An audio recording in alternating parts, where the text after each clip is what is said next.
My name is Jake Morrison, and I fix computers for a living. Not exactly glamorous, but it pays the bills and keeps me busy crawling under desks in corporate offices around downtown Minneapolis. What I never expected was that fixing my own wife's laptop would lead me to discover the text message that would turn my entire world upside down. Last night was amazing. Next time, your place or mine. Can't wait to feel you again. I stared at the screen, my coffee growing cold in my hand. The message was from someone named Aiden, and it definitely wasn't meant for me. My wife Marta had asked me to fix a glitch in her email program before she left for work that morning at Pinnacle Marketing Agency, where she'd been climbing the corporate ladder for the past 3 years. "Just a quick fix, honey," she'd said, kissing my cheek. "You know I'm hopeless with technology." Hopeless with technology, maybe. But apparently not hopeless at whatever she'd been doing with this Aiden character last night while I thought she was at her monthly book club meeting. I sat there in our modest suburban kitchen, surrounded by the life we'd built together over 15 years of marriage. The mortgage statements on the counter, our daughter Amelia's college acceptance letters still pinned to the refrigerator, the vacation photos from last summer's trip to Lake Superior. Everything looked the same, but something fundamental had shifted. My hands shook as I scrolled through more messages. They went back weeks, months even. Detailed plans for secret meetings, intimate confessions, promises of leaving their respective spouses. The language grew increasingly explicit as I read further back, painting a picture of an affair that had been going on right under my nose. I always said I'd fix her problems. Guess I didn't mean these ones. The irony wasn't lost on me. Here I was, a guy who spent his days solving other people's technical problems, completely blind to the biggest problem in my own life. While I was replacing hard drives and updating software, my wife was updating her relationship status with someone else. I knew I should confront her immediately, but something held me back. Maybe it was the years of feeling like I wasn't quite good enough for her ambitious world. Marta had always been the star, beautiful, charismatic, destined for corner offices and company cars. I was just the guy who kept the computers running. Instead of calling her, I did what any self-respecting IT guy would do. I dug deeper. Aiden's full name appeared in her contacts. Aiden Crawford. A quick Google search revealed he worked in marketing too, but not at Marta's company. He was handsome in that generic gym-sculpted way that screamed, "I peaked in college," but refused to admit it. His LinkedIn profile showed he was married to someone named Navza Crawford, who looked like she could run a Fortune 500 company before lunch and still have energy left to destroy her enemies. More interesting was that Navza Crawford was listed as the Director of Strategic Operations at Pinnacle Marketing Agency. My wife's boss. My wife was sleeping with her boss's husband. The situation was so perfectly messed up that I almost had to admire the audacity of it. Almost. I spent the rest of the morning in a daze, mechanically going through my scheduled service calls. Mrs. Henderson's ancient desktop needed a new power supply. The law firm on 5th Street was having network connectivity issues, normal problems with normal solutions, unlike the disaster waiting for me at home. By evening, I still hadn't decided how to handle the situation. Marta came home at her usual time, chattering about her day, asking about mine. She seemed completely normal, which somehow made everything worse. How long had she been perfecting this act? "The agency's having their quarterly party next Friday," she mentioned while we ate dinner. "Spouses are invited. You should come. It'll be fun." Fun. Right. "Sure," I heard myself saying. "Sounds great." Maybe it was morbid curiosity, or maybe I just wanted to see this Aiden character in person. Either way, I found myself agreeing to attend a party where I'd be surrounded by my wife's colleagues, including her lover and his wife. What could possibly go wrong? Pinnacle Marketing Agency knew how to throw a party. The downtown venue was all glass and steel, with floor-to-ceiling windows overlooking the Mississippi River. Servers circulated with expensive wine and artisanal appetizers, while a jazz trio played in the corner. Everyone looked like they'd stepped out of a business magazine. Sharp suits, designer dresses, and the kind of confident smiles that came from closing big deals. I felt like a fraud in my best button-down shirt and department store tie. "Jake, there's someone I want you to meet," Marta said, her hand on my arm as she guided me through the crowd. She looked stunning in a black cocktail dress that I'd never seen before. Probably bought it for one of her dates with Aiden. We approached a group near the bar, and my stomach dropped as I recognized the man from the LinkedIn photos. Aiden Crawford was even more obnoxiously handsome in person, with the kind of easy charm that probably made women forget he was married. He was talking animatedly to a small circle of admirers, gesturing with his wine glass like he was conducting an orchestra. "Aiden, I'd like you to meet my husband, Jake," Marta said with a smile that seemed perfectly genuine. The bastard didn't even flinch. He extended his hand with a politician's grin and shook mine firmly. Great to finally meet you, Jake. Marta talks about you all the time. I bet she does. Likewise, I managed, resisting the urge to squeeze his hand hard enough to break bones. Jake's in IT, Marta explained. He keeps all our technology running smoothly. Essential work, Aiden said with the kind of condescending nod people give to service workers. Don't know what we'd do without guys like you. Guys like me? Right. I was about to respond when a new voice cut through the conversation like a blade. Aiden, darling, there you are. I turned to see Navza Crawford approaching our group and immediately understood why she'd made it to the executive level so young. She moved with the predatory grace of someone who'd clawed her way to the top and enjoyed the view. Her red dress probably cost more than my monthly mortgage payment, and her smile was sharp enough to cut glass. Navza, this is Jake Morrison, Marta's husband, Aiden said, and I caught the slightest tension in his voice. Ah, the famous husband. Navza's handshake was firm, her dark eyes studying me like I was a puzzle she was trying to solve. I've heard so much about you. Something in her tone made me wonder exactly what she'd heard and from whom. The conversation continued around me, but I found myself watching the dynamics between the four of us. Marta and Aiden were careful not to look at each other directly, but there was an electricity between them that was obvious once you knew what to look for. Meanwhile, Navza seemed to be cataloging every micro-expression, every glance, every subtle interaction. She knew. I was suddenly certain of it. Navza Crawford knew her husband was sleeping with my wife. The realization hit me like a punch to the gut. Here we were, 4 adults playing an elaborate game of pretend, while 2 of us were being betrayed by the people we'd promised to love forever. The whole situation was so surreal that I almost laughed. "Excuse me," I mumbled, heading for the men's room. I splashed cold water on my face and stared at my reflection in the mirror. 42 years old, starting to gray at the temples, laugh lines that were beginning to look more like worry lines. When had I become the kind of man whose wife looked elsewhere for excitement? When I emerged from the restroom, I nearly collided with Navza, who was waiting in the hallway like she'd been expecting me. "Enjoying the party?" she asked, her voice carefully neutral. "It's illuminating," I replied.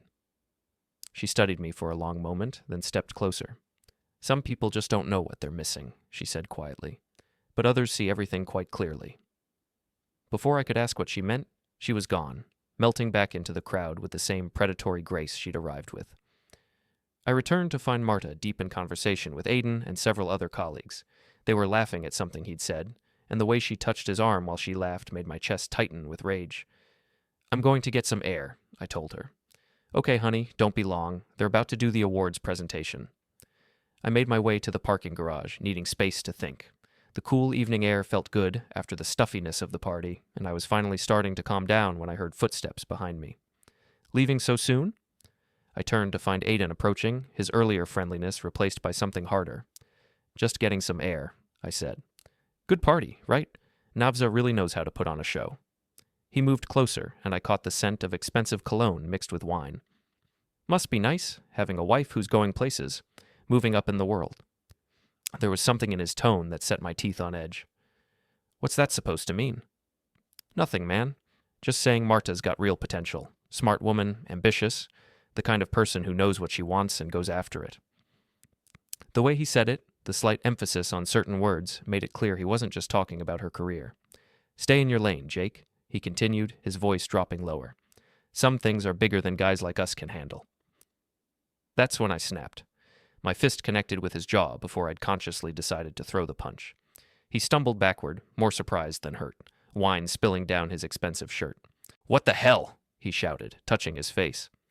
"That's for thinking I'm too stupid to figure it out," I said, my voice surprisingly steady. For a moment, we stared at each other in the dim garage lighting.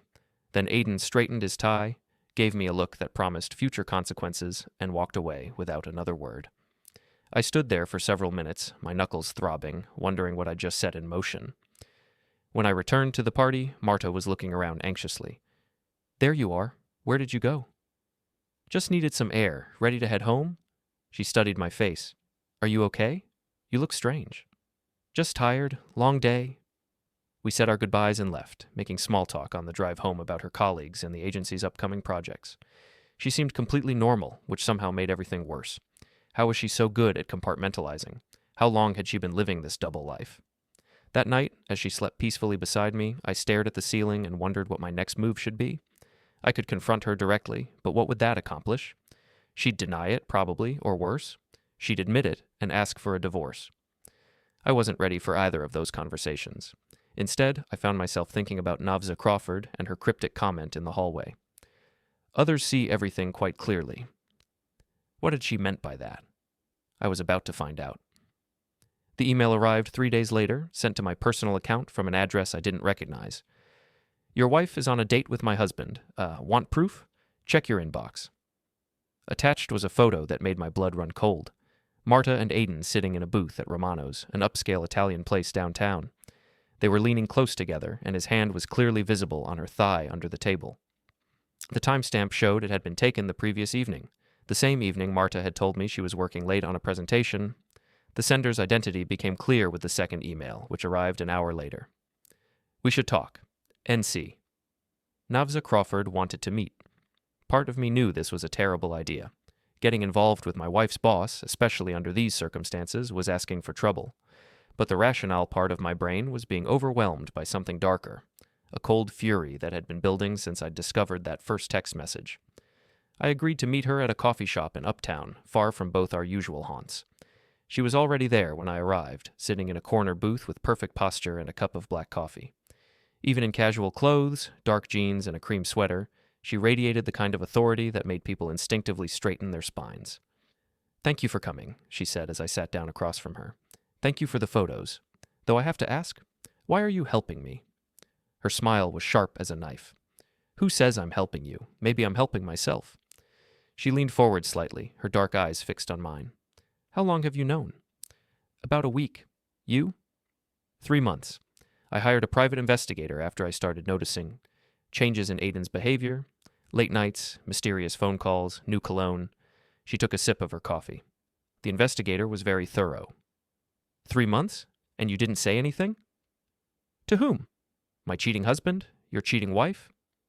She shook her head. I prefer to have all the facts before I make my move. And what move is that? Navza studied me for a long moment, as if deciding how much to reveal. I'm going to destroy them both. Professionally, personally, completely. The question is whether you want to help me do it, or if you'd prefer to keep playing the role of the oblivious husband. The coldness in her voice should have been a warning sign. Instead, I found it oddly comforting. Here was someone who understood the betrayal, who wasn't going to tell me to work it out, or consider counseling, or any of the other useless advice well-meaning people give to the betrayed. What did you have in mind? I asked. She smiled, and for the first time since this whole nightmare began, I felt like I might actually have some control over the situation. Marta is up for a promotion to senior account manager. It's a position that would put her in charge of our 3 biggest clients, with a salary increase of about 40%. Navza paused to let that sink in. The decision is mine to make. And I have access to information that could make her current position untenable. Expense account irregularities, missed deadlines, client complaints that were quietly buried, nothing illegal, but enough to raise serious questions about her judgment and reliability. I felt a chill that had nothing to do with the air conditioning. You've been building a case against her. I've been documenting facts. What I do with those facts depends on how this conversation goes. She reached into her purse and pulled out a manila envelope, sliding it across the table. Take a look. Inside were printed emails, expense reports, client feedback forms, and meeting notes, all with Marta's name on them. As I read through the documents, a picture emerged of an employee who was cutting corners, padding expenses, and making promises to clients that she couldn't keep. I started, then stopped. Some of the documents were clearly legitimate. I recognized Marta's writing style and signature, but others seemed questionable. Thorough, Navza suggested. Yes, I thought so too. Some of these look fabricated. Do they? How unfortunate. I suppose when someone is living a double life, it becomes difficult to keep track of all their lies and deceptions. Her expression didn't change. Of course, if these documents were to surface during a routine performance review, it would be my duty as her supervisor to investigate thoroughly. I stared at the papers, realizing I was looking at a masterclass in corporate warfare. Navza hadn't just been collecting evidence of her husband's affair, she'd been systematically building a case to destroy my wife's career. Why show me this? I asked. Because I want you to understand that I'm serious. This isn't about emotion or revenge. It's about consequences.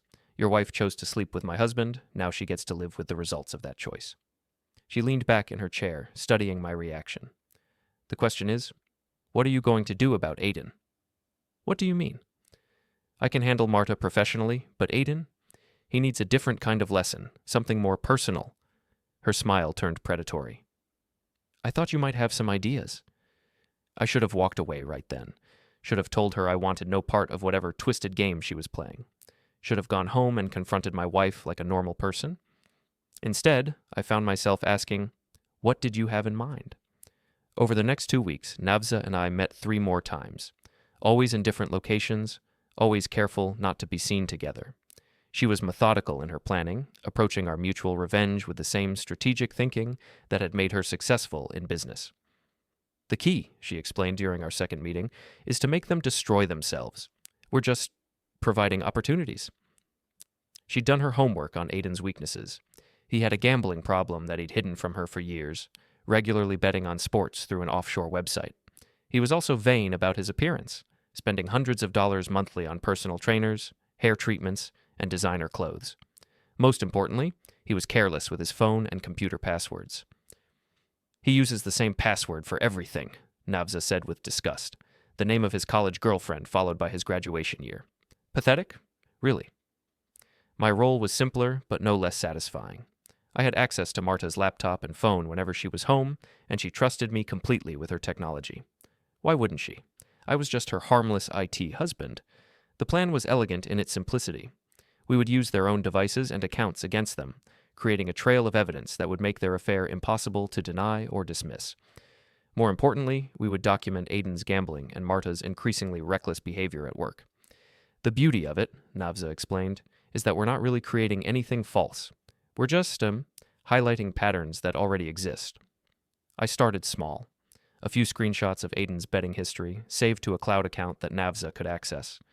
Photos of Marta's expense receipts, showing charges for restaurants and hotels that didn't match her claimed business activities. Copies of their text messages, with timestamps that proved they were together when they'd told their spouses they were elsewhere. But as the evidence mounted, I found myself wanting more active revenge. The opportunity came when Marta mentioned that she and some colleagues were going to a new wine bar downtown to celebrate landing a major client. She'd be out late, she said, but it was important for team building. I knew exactly which colleague she'd be building with. Instead of staying home like the dutiful husband, I drove downtown and parked across from Vino Veritas, the trendy wine bar she'd mentioned. Sure enough, at 8:30, I saw her walk in with Aiden. They were careful to maintain some distance, but their body language screamed intimacy. I called Navza. They're at Vino Veritas, together. Perfect. Are you going in? Should I? Not yet. Wait until they're settled, then text me. I have an idea. An hour later, I watched through the window as Navza entered the wine bar alone. She was dressed to kill in a black dress that hugged her curves perfectly, and I could see heads turning as she made her way to the bar. She ordered a drink, then casually looked around the room until she spotted her husband and my wife in a corner booth. What happened next was a masterpiece of psychological warfare. Navza approached their table with a brilliant smile, acting like she just happened to run into them. From my position across the street, I couldn't hear the conversation, but I could see the panic on both their faces. Marta looked like she wanted to disappear into the floor, while Aiden's face had gone pale. Navza sat down with them, ordered another round of drinks, and proceeded to make their evening as uncomfortable as possible. She took selfies with them, posted photos to social media, and generally made it impossible for them to be alone together. After about 30 minutes, she left. Both Marta and Aiden looked shaken. My phone buzzed with a text from Navza. Phase 1 complete. Meet me tomorrow. Same coffee shop. When Marta came home that night, she was quiet and distracted. She claimed the team building had been fine, but didn't offer any details. For the first time since I'd discovered the affair, she seemed genuinely worried. Good. The next day, Navza was practically glowing with satisfaction. That was brilliant, I told her. The look on their faces. That was just the appetizer, she said. Now we move to the main course. She slid another envelope across the table. This one contained printouts of Aiden's gambling accounts, showing losses of over $15,000 in the past 6 months. There were also bank statements showing cash withdrawals that corresponded to his betting activity. How did you get these? I asked. I'm his wife. We have joint accounts. Her smile was ice cold. Amazing what you can discover when you start paying attention. The plan for Phase 2 was more aggressive. We would plant evidence of Aiden's gambling where Marta would find it. making her realize that her lover was not only married, but also financially reckless. Meanwhile, I would begin subtly sabotaging Marta's work performance, creating the kind of stress and distraction that would make her more likely to make mistakes. The goal, Navza explained, is to make them turn on each other. When people are under pressure, they rarely remain loyal to their co-conspirators. I should have been horrified by how calculating she was. Instead, I found myself admiring her thoroughness. For too long, I'd been the passive victim in this situation.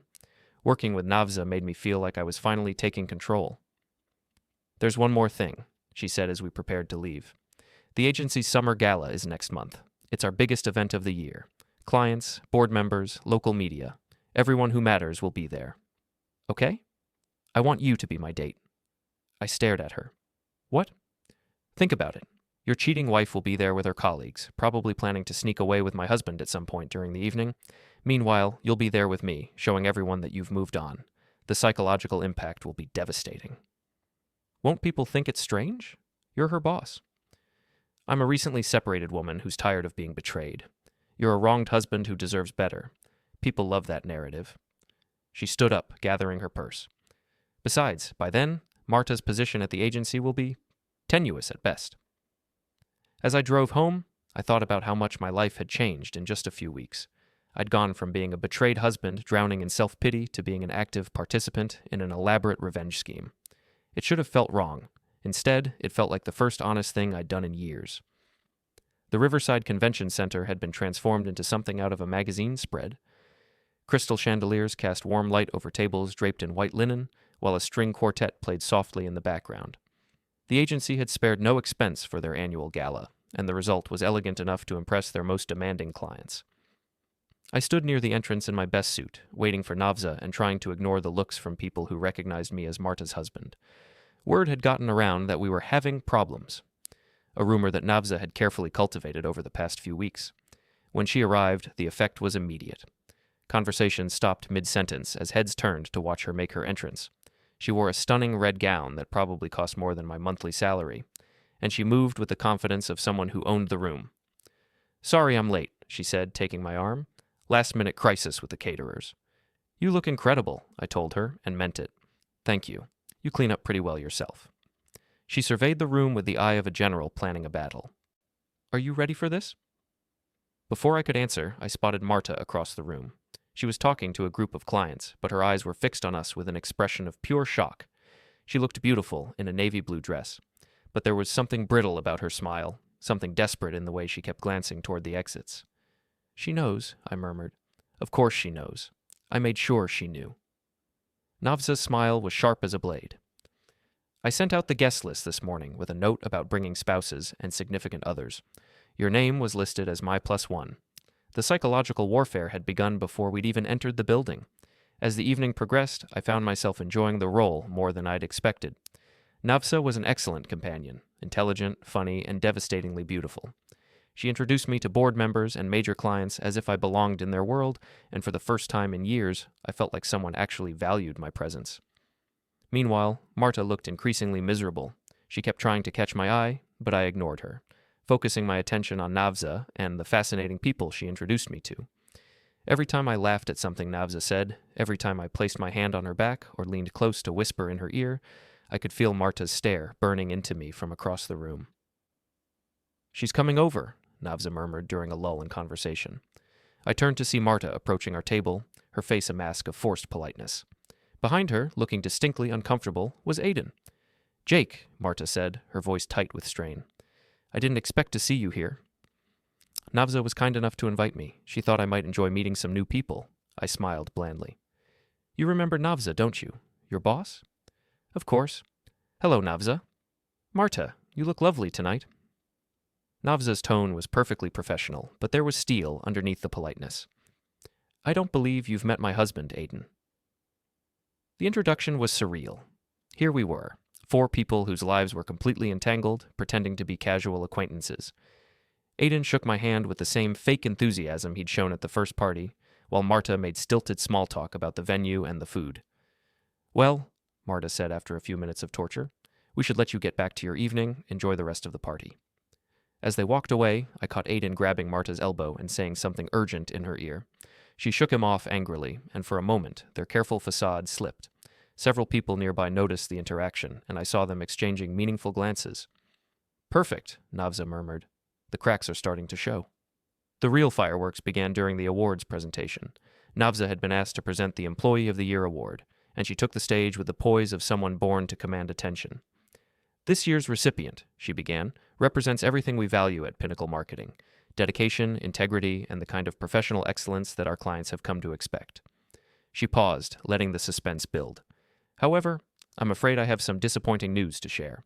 Our original recipient has recently been the subject of an internal investigation regarding expense account irregularities and client relationship management issues. While these matters are still being reviewed, we felt it would be inappropriate to proceed with the award at this time." A murmur went through the crowd. Everyone knew the award had been intended for Marta. It had been announced in the agency newsletter weeks ago. "Instead," Navza continued smoothly, "we're pleased to recognize someone whose quiet professionalism and consistent performance exemplifies our core values." I watched Marta's face as the award went to someone else. She looked like she'd been slapped. Several of her colleagues were staring at her now, clearly wondering what kind of investigation Navza had mentioned. But Navza wasn't finished. "Before we continue with the evening's festivities," she said, "I'd like to address some recent rumors and speculation that have been circulating in our workplace. As you all know, maintaining professional boundaries and ethical standards is crucial to our success as an agency." The room had gone completely quiet. Even the servers had stopped moving. "It has come to my attention that certain employees have been engaging in relationships that compromise their professional judgment and violate our code of conduct. While I won't name names tonight, please know that these matters are being addressed through appropriate channels." She smiled brilliantly at the stunned audience. "Now let's enjoy the rest of our evening." The damage was immediate and devastating. Within minutes, whispered conversations were breaking out all over the room. People were looking at Marta and Aiden with new understanding, putting together pieces they'd been missing before. Marta fled to the ladies' room, and I saw several of her female colleagues follow her. Aiden stood frozen near the bar, looking like a deer caught in headlights. "That was," I started. "Necessary," Navza finished. "Sometimes you have to burn everything down to build something better." She was right, but watching the destruction she'd unleashed was both thrilling and terrifying. This woman had just destroyed two people's reputations in front of their entire professional community, and she'd done it with a smile. "What happens now?" I asked. "Now we see how they handle being exposed. My guess is they'll turn on each other within the week." As if summoned by her words, Aiden appeared at our table. His face was flushed with anger and alcohol. "You can't do this," he said to Navza, his voice low but furious. "You can't destroy people's careers over personal issues." "Can't I?" Navza's voice was ice cold. "I'm the director of strategic operations, Aiden. Protecting this agency from liability and maintaining professional standards is literally my job. This is about us, about our marriage. Don't drag innocent people into it." "Innocent?" She laughed, a sound like breaking glass. "Your little girlfriend has been falsifying expense reports and making promises to clients that she can't keep. She's been so distracted by your affair that her work has become completely unreliable." "That's not true. Isn't it? Would you like me to show you the documentation?" Aiden's face went white. He looked around the room, realizing that people were staring, that his raised voice had attracted attention. "We'll discuss this at home," he said finally. "No," Navza replied calmly. "We won't, because you won't be coming home. Your things are already packed and waiting on the front porch." The finality in her voice was absolute.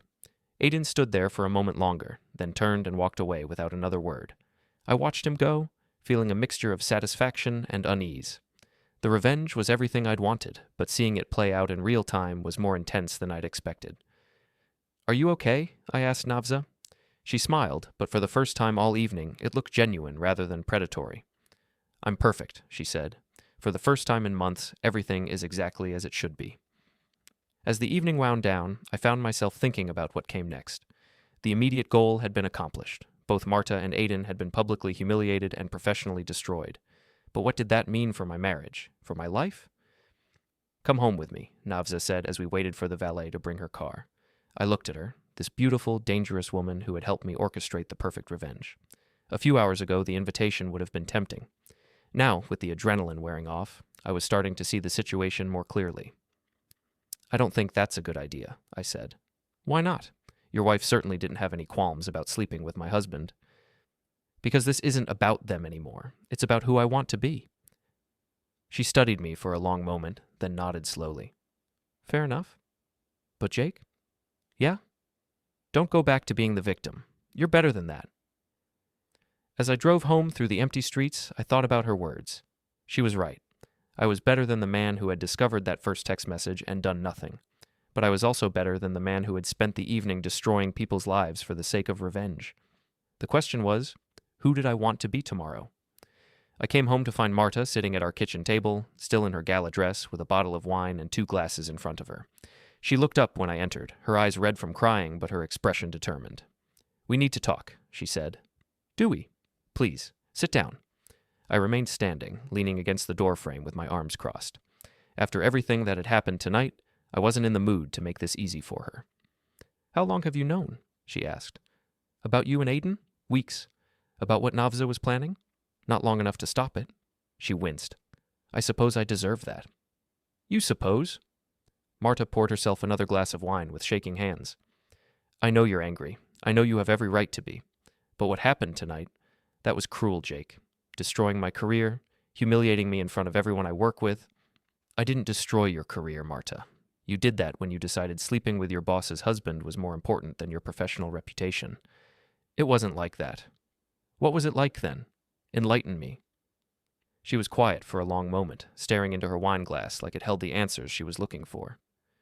I don't know, she said finally. It just happened. He was charming and attentive, and he made me feel special, important, like I mattered. And I didn't? Not like that, not for a long time. She looked up at me, her eyes bright with tears. When was the last time you really looked at me, Jake? When was the last time we had a conversation about something other than bills or schedules or Amelia's college plans? The accusation hit harder than I'd expected because there was truth in it. We had been drifting apart, living parallel lives in the same house, but that didn't justify what she'd done. So you decided to fix our marriage by sleeping with someone else? I decided to feel alive again, to remember what it was like to be desired by someone who thought I was worth pursuing. Her voice broke slightly. I know it was wrong. I know I hurt you, but I can't pretend it didn't mean something to me. I stared at her, this woman I'd been married to for 15 years, and realized I didn't know her at all. The Marta I'd married would never have justified betrayal with loneliness. She would never have risked everything we'd built together for the sake of feeling special. What do you want from me? I asked. I want to fix this. I want us to try again. After what you've done? After what happened tonight? Yes. She stood up, moving closer to me. We can get past this, Jake. I'll quit the agency. We can go to counseling. We can start over somewhere else. You can't quit the agency. You're going to be fired. The bluntness of my statement seemed to hit her like a physical blow. She sat back down heavily. Navza won't really fire me. She's just angry. Once things calm down... Navza has documentation of expense account irregularities, missed deadlines, and client complaints. Whether they're completely accurate or not doesn't matter. They exist, and she's going to use them. Marta's face went pale. What kind of documentation? The kind that ends careers. I could see her mind racing, trying to figure out how much trouble she was really in. The answer was more than she could possibly imagine. You helped her, she said suddenly. You helped her destroy me. I helped her expose the truth. There's a difference. Is there? Because from where I'm sitting, it looks like you and my boss conspired to ruin my life. Your boss whose husband you were sleeping with? That's not the point. That's exactly the point. I finally raised my voice, months of suppressed anger boiling over. You made choices, Marta. You chose to have an affair. You chose to lie to me every day for months. You chose to risk everything we built together for some excitement with a married man. Now you get to live with the consequences of those choices. She flinched as if I'd slapped her. So that's it? 15 years of marriage, and you're just going to throw it all away? I'm not the one who threw it away. We stared at each other across the kitchen, the weight of our collapsed marriage hanging between us like a physical presence. This room had been the heart of our home, the place where we'd shared morning coffee and late-night conversations, where we'd planned our future and celebrated our successes. Now it felt like a courtroom where our relationship was being sentenced to death. I love you, she said quietly. No, you don't. You love the idea of me, the security I represent, the life we built together, but you don't love me enough to be faithful to me. That's not fair. Fair? I laughed bitterly. You want to talk about fair? Fair would have been you coming to me when you were feeling neglected and working together to fix our problems. Fair would have been you ending our marriage before you started sleeping with someone else. Fair would have been treating me with enough respect to be honest about what you wanted. My phone buzzed with a text message. I glanced at it and saw it was from Navza. Everything okay? Do you need anything? Marta saw me reading the message, and her expression hardened. Are you sleeping with her? Does it matter? Yes, it matters. If you're having an affair too, then we're both guilty. We can both forgive each other and move forward. I'm not having an affair, Marta. I'm getting divorced. The finality in my voice seemed to break something in her. She started crying again, but this time it was the desperate sobbing of someone who'd finally realized the magnitude of what they'd lost. Please, she whispered, please don't do this. I'll do anything. I'll change. I'll be better. You should have thought of that before you decided I wasn't enough for you. Jake walks out that night, checks into a hotel, and takes Navza's call like it's just another step in a plan, until he realizes how much she enjoyed the destruction. He isn't sure whether he's relieved or disturbed, only that he's changed, not a betrayed husband anymore, but someone who can execute cold consequences without blinking. 6 months later, the divorce is signed, Marta is diminished and warning him that Navza is dangerous, and Jake doesn't deny it. He just doesn't care. Aiden is ruined, Marta's career is wrecked, Navza controls everything, and Jake feels strangely clean inside. No grief, no hope of reconciliation, just focus. He goes to dinner with Navza to celebrate, fully accepting that he's the villain in her story, and deciding that being the bad guy is better than being the victim.